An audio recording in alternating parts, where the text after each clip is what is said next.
안녕하세요. 출근길 3분 노동법 전경국 노무사입니다. 최근 경총에서는 산재 인정 기준이 너무 관대하다.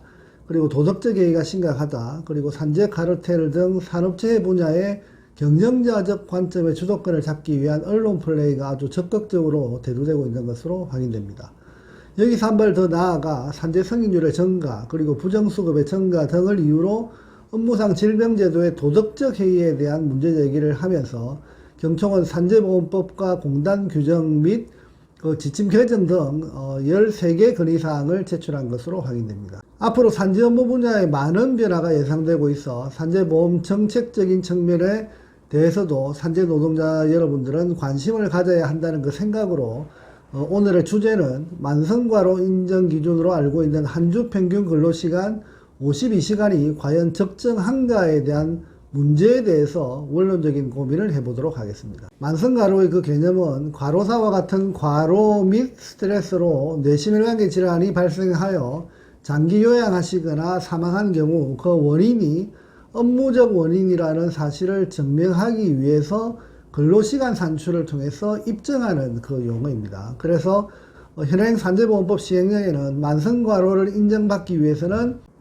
개량화된 그 지표로 발병 전 12주간 근로시간 산출의 경우 한 주간 평균 근로시간이 52시간이 넘은 경우 어느 정도 과로가 있다라고 판단하고 있습니다. 물론 절대적 과로 상황 및 과로 기준으로는 한 주 평균 60시간을 요구하고 있는 현실입니다.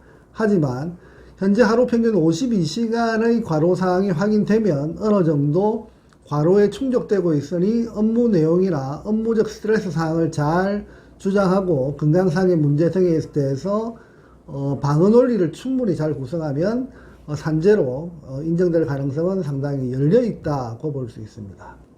업무상 질병으로 과로의 충족 여부를 주장하는 것은 단순 수치로 확정할 것은 아니지만 최소한 넘어야 할 산 중 하나가 바로 근로시간이라는 그 부분입니다. 두 번째, 최근 경총에서는 업무상 질병의 인정 기준이 너무 관대하다는 측면을 많이 강조하고 있어 과연 현행 산재 인정 기준은 그렇게 관대한 기준으로 볼 수 있는가? 오히려 현실은 업무상 질병의 대표적인 상병에 해당하는 뇌심혈관계 질환의 산재 인정 기준에 대해서 한번 살펴보면 오히려 그렇지 않다는 점을 확인할 수 있습니다.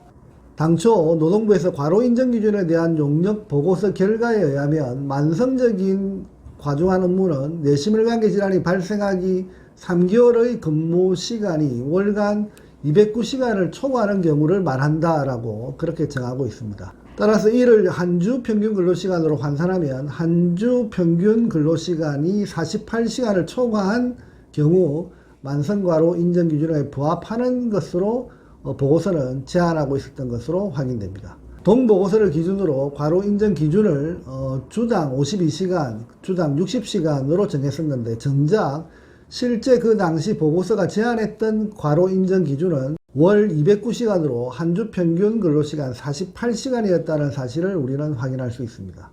또한 동보고서에서 정리한 문헌고찰에 의하면 장기간 동안 주 5시간, 2개월에 20시간 이상 초과 근로를 하는 경우 뇌심혈관계 질환의 발생 위험이 높은 것으로 당시 보고서는 제안하고 있습니다.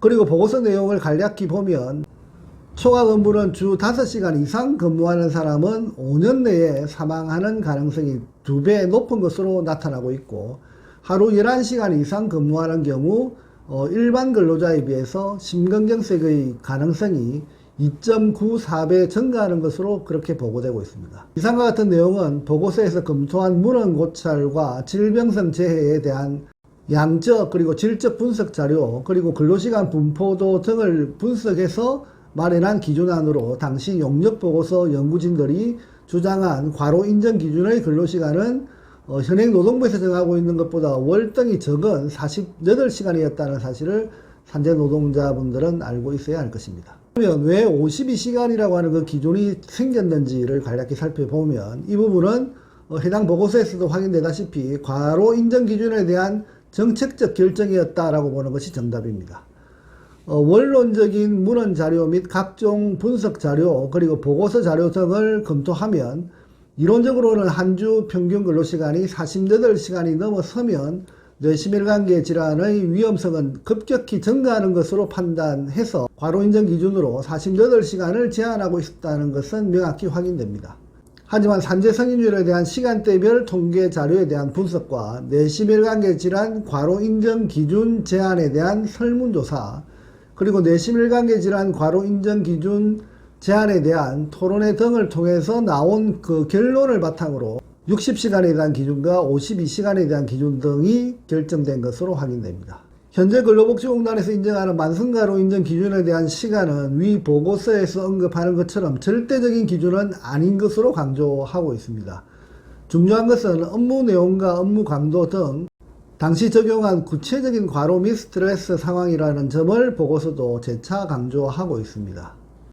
이러한 이유로 인해서 현재도 52시간보다 적은 40시간대의 경우에도 업무부담 가중 요인이라고 하는 그 개념을 바탕으로 스트레스 상황 등을 강조하면 산재로 인정해준 사례가 다수 확인되고 있는 것도 그러한 이유에서 비롯되는 것으로 생각됩니다. 그런데 오늘 제가 강조하고 싶은 부분은 현재 산재보험제도의 운영이 마치 산재 인정이 너무 관대한 사항이다, 또는 도덕적 해이다, 그리고 산재 환자들이 다수 발생해서 노무관리 부분이 강화된다 등의 이유로 그동안 열려있는 인정기준을 보수화시켜 나가려고 하는 시도가 경총을 중심으로 전개되고 있다는 점에 대해서는 상당한 우려를 표하는 바입니다. 현행 산재보험법 제도는 아직도 산재 근로자들을 위한 다양한 정책 확대와 보다 실질적인 산재 보상을 위한 그 방향으로 제도 개편이 필요하다는 그 고민을 오히려 해야 할 시점이라는 점을 강조하고 싶습니다. 그럼 이상으로 오늘의 영상을 마치도록 하겠습니다. 감사합니다.